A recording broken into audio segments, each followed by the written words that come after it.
भारत संसार की सबसे प्राचीन सभ्यताओं में से एक की जन्मभूमि है।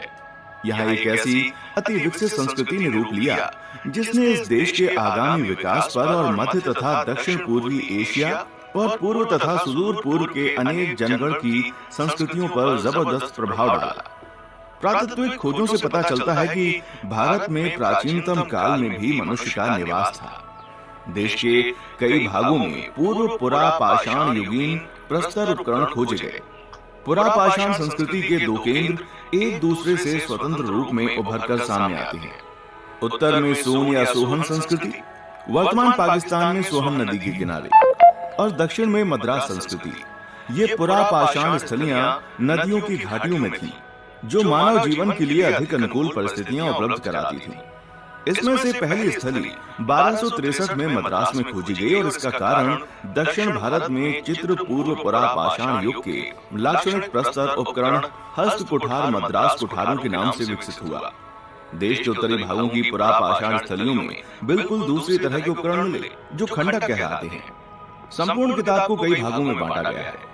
इसकी तालिका कुछ इस प्रकार है, जिसमें प्राचीन भारतीय संस्कृति और सभ्यता, पाषाण युगीन संस्कृति, हड़प्पा युगीन संस्कृति, सिंधु सभ्यता, वैदिक सभ्यता और संस्कृति, महाकाव्य तथा पौराणिक युग की सभ्यता, महाजनपदों का युग पर बृहद रूप से प्रकाश डाला गया है। पुस्तक के दूसरे भाग की बात करें तो इसमें भारत के विभिन्न प्रदेशों की संस्कृति और सभ्यता का प्रभाव की बातें की गई हैं।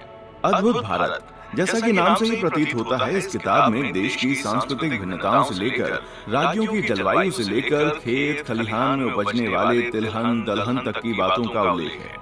लेखक ने देश की भौगोलिक स्थिति का वर्णन करते हुए लिखा है कि कश्मीर से दक्षिण में केप कोमारिन तक उपमहाद्वीप लगभग 2000 मील लंबा है और इसलिए इसकी जलवायु काफी भिन्न होती है। हिमालयी क्षेत्र में कभी कभी ठंड और हिमपात के साथ ठंडी सर्दियां होती हैं, तो वहीं उत्तरी मैदानों में सर्दियां ठंडी होती हैं। दिन और रात के तापमान में व्यापक भिन्नता के साथ, जबकि गर्म मौसम लगभग असहनीय होता है। दक्कन का तापमान मौसम के साथ कम बदलता है। हालांकि पठार के ऊंचे हिस्सों में सर्दियों में रातें ठंडी होती हैं। मैदानी इलाकों का तापमान कई गुना तक बढ़ जाता है और तेज गर्म हवाएं चलती हैं। पेड़ अपने पत्ते गिरा देते हैं। घास लगभग पूरी तरह से सूख जाती है। जंगली जानवर अक्सर पानी के अभाव में बड़ी संख्या में मर जाते हैं। पूरे इलाके में काम कम से कम हो जाता है और दुनिया सोई ही लगती है। तो वहीं इतिहास का जिक्र करते हुए लेखक लिखते हैं कि अधिकांश कालखंडों में भारत एक सांस्कृतिक इकाई होते हुए भी आंतरिक युद्ध से छिन्न भिन्न हो गया, क्योंकि शासन कला में उसके कई शासक चालाक और बेईमान थे। अकाल, बाढ़ और प्लेग ने समय समय पर उसे देखा और उसके लाखों लोगों को मार डाला। जन की असमानता को धार्मिक स्वीकृति दी गई और विनम्र लोगों का जीवन आम तौर पर कठिन रहा।